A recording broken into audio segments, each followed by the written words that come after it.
Buen día, mi nombre es Saúl Montañez y esta es la actividad 2 de evolución del pensamiento económico. Adam Smith fue un filósofo y economista escocés considerado el ideólogo de los principios del capitalismo. No solo fue un gran exponente de la economía clásica, sino que también contribuyó con sus propios aportes a la elaboración de teorías sociales en función de un sistema económico propuesto. El análisis de los mercados de Smith. El estudio de los escritos de Adam Smith puede enfocarse de dos formas. Una consiste en examinar la estructura teórica general y las implicaciones para la política económica inherentes al sistema teórico o señalados explícitamente por Smith. Otra es examinar detalladamente la estructura teórica para evaluar su coherencia o incoherencia interna.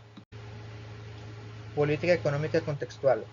Los metodólogos más abstractos basan sus argumentos en estructuras teóricas razonablemente herméticas.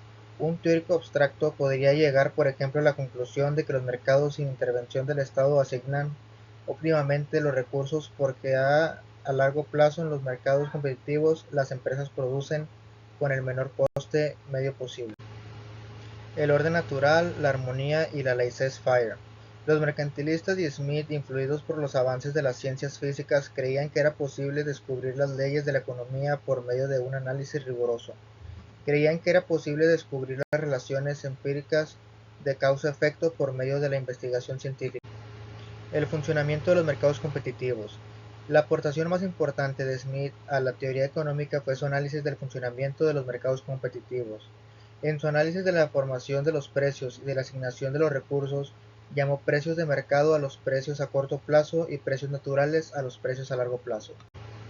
El capital y los capitalistas. Smith señaló en primer lugar que la riqueza de un país depende de la acumulación de capital, ya que esta es la que determina la división del trabajo y la proporción de la población dedicada al trabajo productivo. En segundo lugar, Smith llegó a la conclusión de que la acumulación de capital también lleva al desarrollo económico. La influencia de Smith en la política económica. Su principal conclusión sobre la política económica fue que el gobierno debía seguir una política de laissez-faire. La influencia de esta conclusión es que la política económica del mundo industrializado, especialmente de Estados Unidos, ha sido inmensa. Se ha convertido en la ideología económica de su sociedad y se intenta promover en las zonas subdesarrolladas del mundo. La naturaleza y las causas de la riqueza de las naciones. Smith reprochó a los mercantilistas su preocupación por la acumulación de metales preciosos y la identificación de los metales preciosos con la riqueza de una nación. Smith creía de hecho que la mayoría de los mercantilistas estaban en un error en este respecto. Para él la riqueza era un flujo anual de bienes y servicios, no un fondo acumulado de metales preciosos. Causas de la riqueza de las naciones. Smith sostenía que la riqueza de una nación, lo que hoy llamamos la renta de un país, depende de la productividad del trabajo y de la proporción de trabajadores que tienen un empleo útil o productivo. La productividad del trabajo. Smith señaló que la productividad del trabajo depende de la división del trabajo. Es un hecho observado que la especialización y la división del trabajo aumentan la productividad del trabajo. Trabajo productivo e improductivo. Según Smith, la acumulación de capital también determina el cociente entre el número de trabajadores que tienen un empleo productivo y el de trabajadores que no lo tienen. El intento de Smith de distinguir entre trabajo productivo e improductivo es confuso y refleja afirmaciones normativas y juicios de valor personales. El comercio internacional. Smith defendía por el contrario el libre comercio exterior, argumentando que si Inglaterra puede producir un bien por empleo lana con menores costes que Francia, y si Francia puede producir otro bien, por ejemplo vino, con menores costes que Inglaterra, es beneficioso para ambos incrementar estos bienes y que cada uno incremente el bien que produce con menores costes por el bien que produce con mayores costes.